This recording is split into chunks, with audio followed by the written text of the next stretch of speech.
بلکتے بچے ماؤں کی گود میں آ گئے اور ان کے باپ رخصت ہو گئے، مائیں تڑپتی رہ گئی، ہاتھوں سے بیٹے نکل گئے، بہنیں سسکتی رہ گئی، بھائی ہاتھوں سے نکل گئے، بچے بلکتے رہ گئے، باپ ہاتھوں سے نکل گیا اور ان کی لاشیں تک نہیں ملی۔ ان مجبوروں، ان بے بسوں، ان لاچاروں کے ساتھ کیا ہم عملی طور پہ کھڑے نہیں ہوں گے؟ یا صرف ہم ایک پوسٹ کر کے سمجھیں گے کہ اپنا حق ادا کر دیا، یا صرف اظہار تعصف کر کے، یا صرف ان کے لیے دعا کر کے ہم سمجھ لیں گے کہ کافی ہو گیا؟ یا ہمیں عملی طور پہ ان کے لیے مقدور بر کھڑا ہونا پڑے گا؟ ہمارا دین تو ہمیں یہی سکھاتا ہے۔ تو ان بلکتے ہوئے لاچار اور مجبور لوگوں کی مدد کے لیے جب ہم ان کے ساتھ عملاً کھڑے ہوں گے، ہم ان کی ضرورت کو پورا کرنے کے لیے اپنے وسائل کے ساتھ کھڑے ہوں گے، تو عرش کا رب کتنی کرم نوازی ہمارے اوپر فرمائے گا۔ اس لیے میں آپ سے کہوں گا کہ مختلف محلوں میں مختلف مساجد کی انجمنیں باقاعدہ فنڈ کر کے، باقاعدہ وہاں جا کر کے ان لوگوں کی مدد کریں، عملی مدد کریں، اور اس میں دیر نہ کریں۔ وقت بڑی تیزی کے ساتھ گزر رہا ہے، ان کا ایک ایک لمحہ بڑا قیمتی ہے۔ ایک وقت کا کھانا کھایا ہے تو دوسرے وقت کا کھانا نہیں ہے۔ کھلے آسمان تلے پڑے، وہاں خیموں کی ضرورت ہے، وہاں ادویات کی ضرورت ہے، وہاں پکے ہوئے کھانے کی ضرورت ہے۔ تو ہر بندہ جس کو اللہ نے توفیق دی ہے وہ ان کی فوری مدد کے لیے بھی پہنچے، اور ان لوگوں کی ضرورت جو اس سیلاب کے ریلوں کے گزر جانے کے بعد ہے، بعد میں بیٹھ نہ جائے، بعد میں بھی ان کے مدد کے لیے کوئی ایک مکان تعمیر کر رہا ہے، کوئی 2 مکان تعمیر کر رہا ہے، کوئی 10 مکان تعمیر کر رہا ہے۔ میں یہ کہہ رہا ہوں کہ ہر مسجد کے نمازی مل کے ایک ایک مکان اپنے ذمے لے لیں تو پاکستان کے اندر جو لاکھوں مساجد ہیں تو لاکھوں مکان ان کے بن جائیں گے۔ صرف مسجدوں کے نمازی مل کے، پورا محلہ 200 500 300 گھروں کا ایک محلہ ہوتا ہے، تو صرف وہ ایک ایک مکان اپنے ذمے لے لیں۔ یہ جتنے سکول ہیں، سرکاری ہیں، پرائیویٹ سکول ہیں، یہ ایک سکول 1 2 3 مکان اپنے ذمے لے لیں۔ ہر فیکٹری اپنے ذمے ایک ایک مکان لے لے۔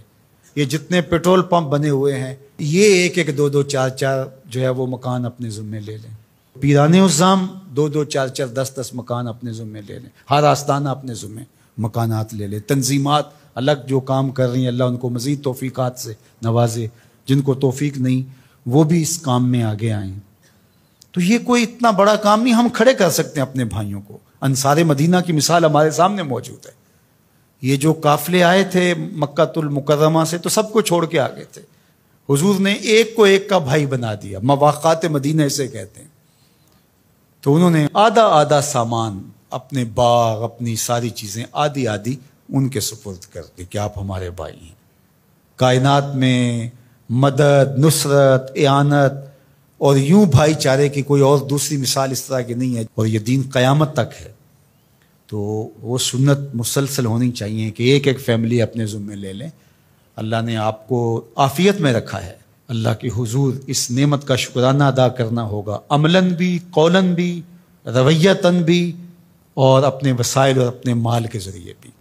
سیاسی لوگ بھی 2 4 ہفتے کے لیے اپنی ساری باہمی مخاصمتیں یہ معطل کر دیں اور ان اپنے بھائیوں کے ساتھ کھڑے ہو جائیں جا کے، اور حکومت وقت بھی ترجیحاً ان کو دیکھے۔ یہ باہر کے دورے آگے پیچھے یہ جو کچھ ہو رہا ہے، یہ وقت نہیں ہے کچھ کہنے کا، ورنہ وہ کیا کسی نے کہا تھا کہ تمہارے بچے ہمارے ٹیکسوں سے پل رہے ہیں، ہمارے بچوں کو زرد سیلاب کھا گیا، ہمارے بچے پانی میں بہہ گئے، ہمارے مکان منہدم ہو گئے، اور تمہاری زندگیاں بہت اچھی گزر رہی ہیں، تھوڑی دیر نیچے آؤ، اترو اور ان کی اشک شوئی کرو۔ جو بیرونی ممالک سے امداد آئے گی، جو یہاں سے، اس کو منصفانہ طریقے کے ساتھ ان تک پہنچاؤ۔ ایسا نہ ہو کہ گندم کی بوریاں سڑ جائیں اور لوگ بھوک سے مر جائیں۔ انہوں نے قیامت کے دن گریبان پکڑنا ہے۔ وہ بچے جن کی لاشیں پھول گئی ہیں ان پانیوں کے اندر، وہ نیم برہنہ بچے، کیا وہ قیامت کے دن گریبان نہیں پکڑیں گے؟ کیا جواب دے سکیں گے ہم اللہ اس کے رسول کے سامنے؟ یہ بڑی تیزی کے ساتھ کام کرنے کا وقت ہے، زیادہ سوچنے کا وقت نہیں ہے. فوراً کسی کے ساتھ جڑ جائیں، خود چلے جائیں، دوڑ پڑیں وہاں. آپ ان کے ساتھ کھڑے ہوں گے، وہ اپنے ساتھ آپ کو موجود پا کر ہی جو ہے ان کو تسلی ہوگی، تشفی ہوگی کہ یہ ہمارے درد میں ہمارے کوئی آنسو تو پوچھنے والا ہے.